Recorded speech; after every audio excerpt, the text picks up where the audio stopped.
Hi, I'm Erin, and today I wanted to talk to you about 3 books that have 3-word titles. So the 3 books I want to talk to you about today are Last One Out by Jane Harper, Stoneyard Devotional by Charlotte Wood, and Wild Dark Shore by Charlotte McConnaghy. In addition to being books with 3-word titles, these are also 3 books by Australian women.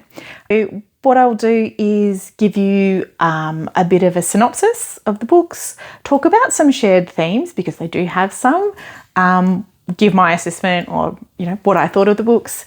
The first book I want to talk about is Last One Out. So this is the latest novel by the Australian bush noir author Jane Harper. Jane Harper writes mystery thriller type books.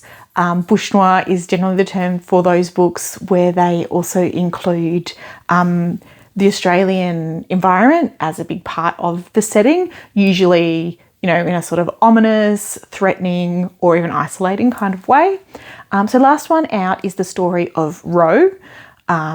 She has returned to the small town that she used to live in, where she used to work as a doctor. She used to be married to Griff. She used to have 2 children. But 5 years ago, on his 21st birthday, her son Sam disappeared. He was supposed to come home for dinner and he never made it. So Ro returns to the town for his memorial and decides to retrace his final steps. And we're sort of drawn into Ro unravelling what happened to Sam. So books does bring to light other mysteries. We've got it all set in a bit of a dying town where there is mining and mineral extraction occurring and land acquisitions and those kinds of things.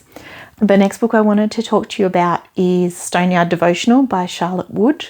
So this is one that has been nominated for a number of prizes, including the Booker, and is the story of a narrator who wants to take a break from her life, really burnt out from her specialised endangered wildlife job, goes to stay in a cabin at a nunnery, and then we fast forward and she now lives at the nunnery. She's not a nun, she hasn't taken vows, but she cleans and does chores and that kind of thing. The nunnery is based near where she grew up.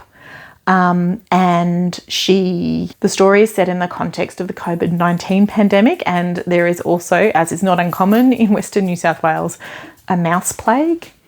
So as part of that, we have the bones of a long dead nun from the convent are discovered overseas.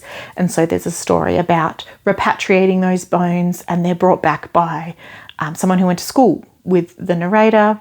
And there's, we sort of unpack the story of our narrator confronting the actions of her childhood self, her relationship with her mother and her mother sort of as a person, and how the narrator is navigating her burnout and closing herself off a bit from the world.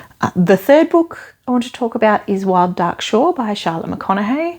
This is on the Women's Prize long list and has also been nominated for the Climate Prize for fiction. So Wild Dark Shore is set on an island inspired by Macquarie Island with a seed bank inspired by one of the ones that are in a Scandinavian country. So we have a sub-Antarctic island that Australia sort of maintains. And in this instance, there's a family who are the caretakers of the island, who live in an old lighthouse. There were previously researchers on the island, but the island is being reclaimed by the sea. And so they are closing down the seed bank, forced to prioritise which seeds are going to be sent to other locations, and the island is being left.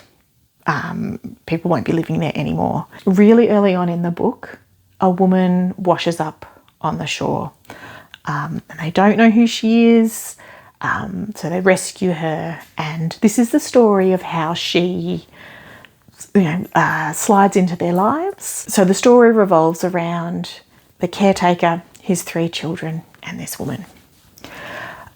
So the main themes that I thought it would be useful to draw out from these 3 books are place, the role of place in storytelling, and how it is used really actively. We see this a lot in Australian books, that place plays a role in the story.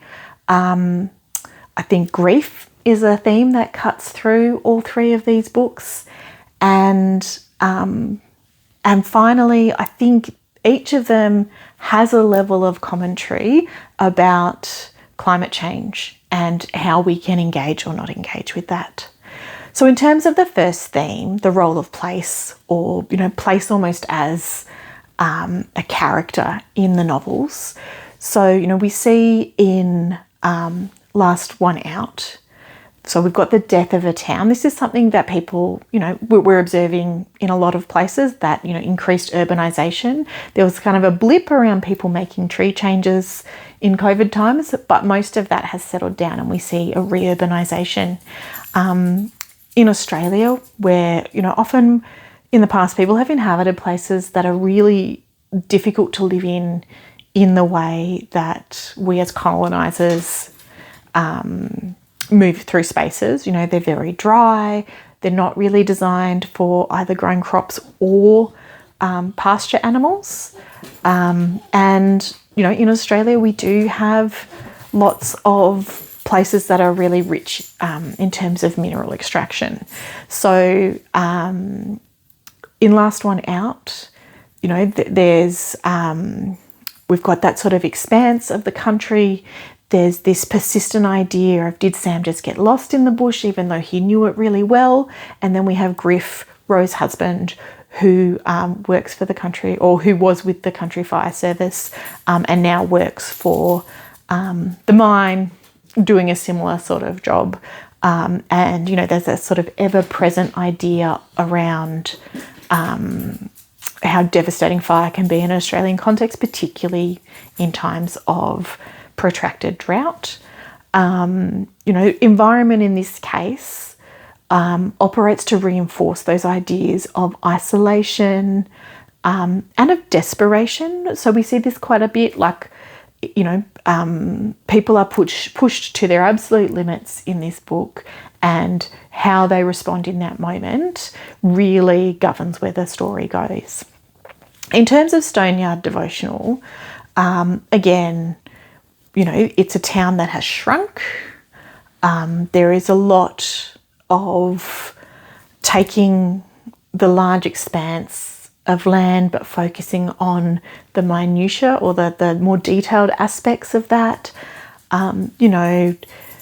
Even down things like digging the grave for when the nuns' remains are returned, and those kinds of things, that engagement with land in that way. But probably the most persistent and pervasive way is around the mouse plague.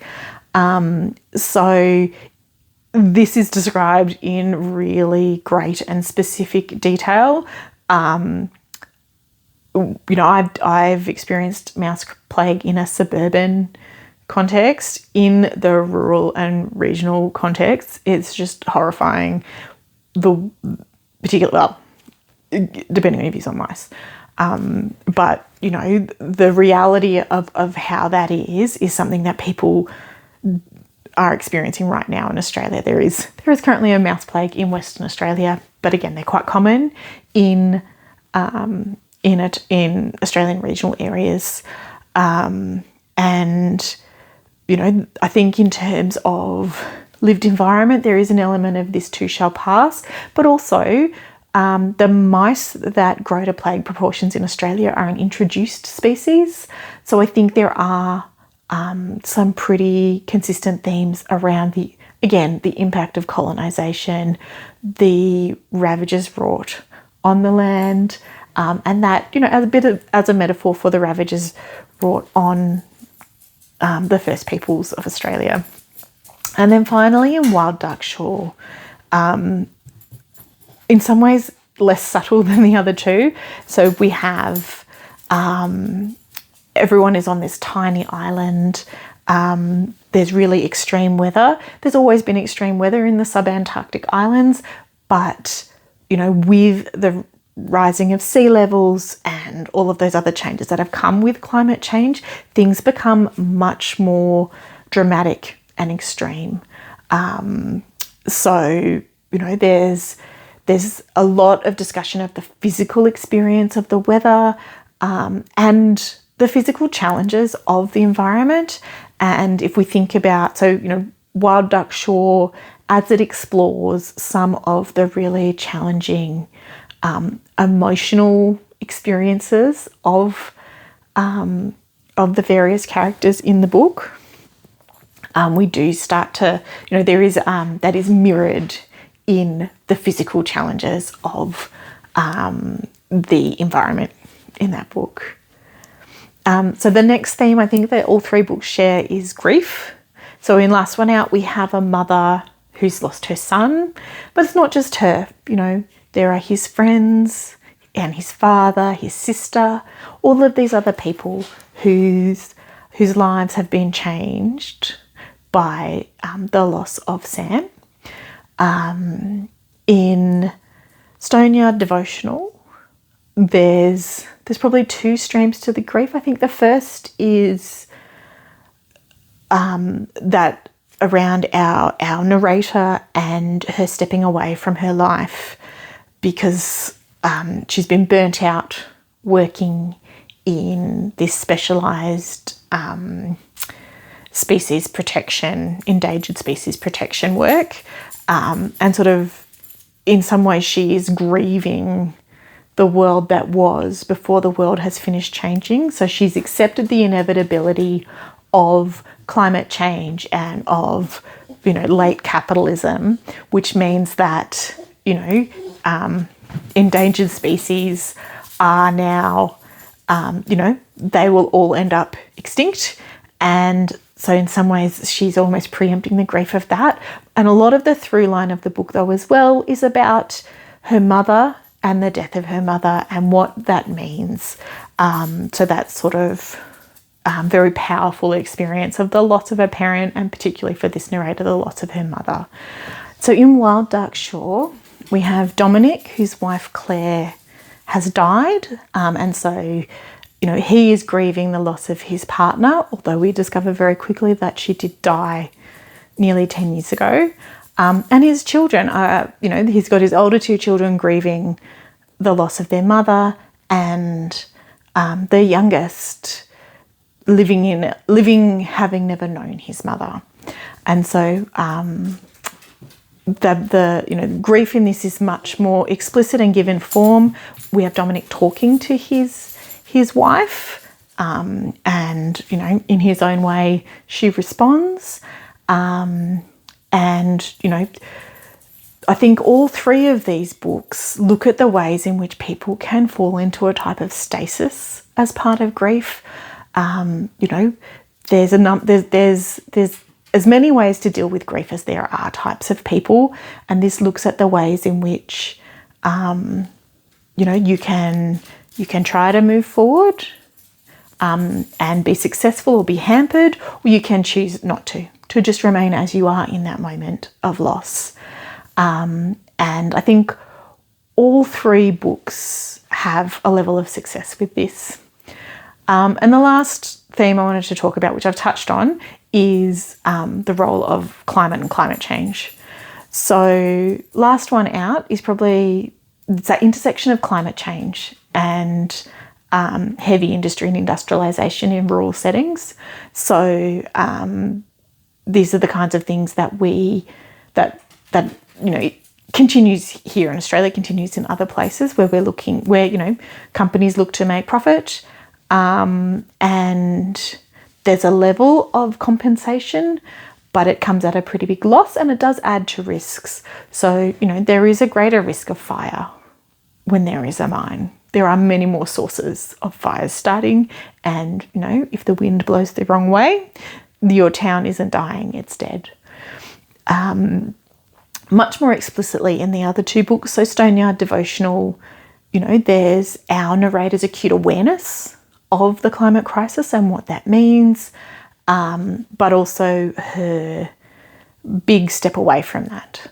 And then in Wild Duck Shore, it is part of every aspect of the book. The scientists who were working there, that the children and Dominic engaged with, the function of the seed bank is about, loss and degradation of plant life. And there's a really strong through line of the ethical discussions around climate change. What do we save and what do we not? What do we prioritise? Are we required to be utilitarian, or can we, be whimsical or make choices out of love? And I think that's some of the strongest work that this book does. So what did I think of each of these books? So last one out is a bush noir, which means it's a mystery. It spent the first 200 pages really wallowing in the grief and the backstory, so that was a bit much for me. I did, however, really love Rose's husband, who she is separated from but not divorced, Griff. He was a really quite lovely secondary character and study in, being demonstrating emotional growth. He's someone who grew up in country Australia. Feelings increasingly have become a thing that he needs to grapple with and think about. And, him taking active steps to work out how to live with his wife having moved and his son being missing and his daughter living elsewhere as well. So I really appreciated Griff. But overall, I had figured out the mystery, and so I felt a bit ripped off that I had to spend 200 pages reading about being sad. So that's the last one out. Then Stoneyard Devotional. I really wanted to like this book, but it turns out that for me, the main character really leaned into that idea of stasis. We see other people develop, change, learn, challenge themselves, and she remains unchanged.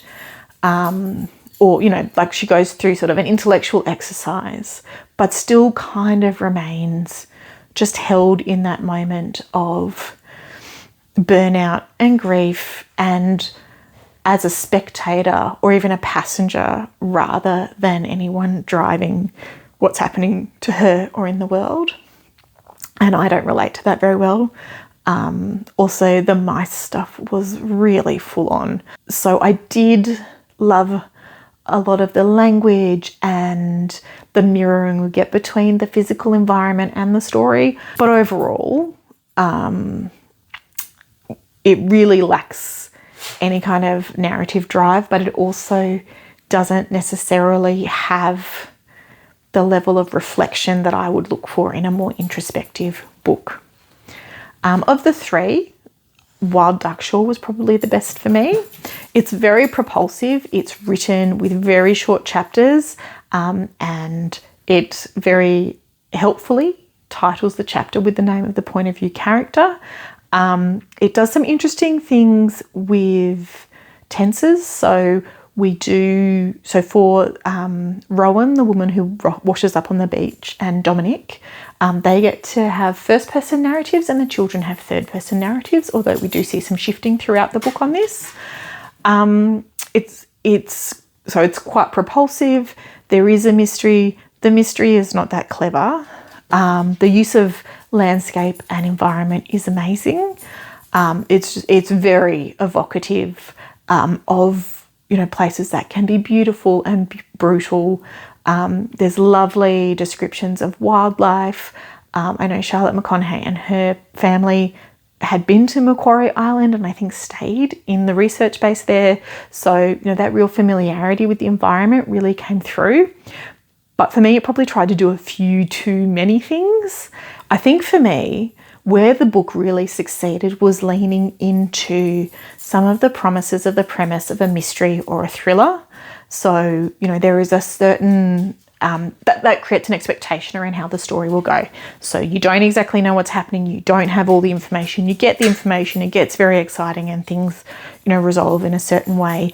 And then I do feel like there was a little bit of, well, if I take a kill your darlings approach, this then makes it literary. And so for me, that was probably a little bit disappointing. It probably makes it like it's either an overly complicated literary novel or a genre fiction that punched too hard. But I did still really enjoy it.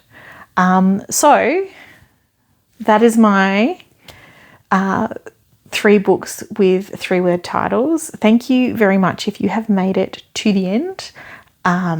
You are always able to like and subscribe. I would really love to hear if you have any books with 3-word titles that you have enjoyed, or any female Australian authors that you would like, that whose books you'd like to talk about. Thank you again. In books, as in life, I have overthought this, so you don't have to. Take care.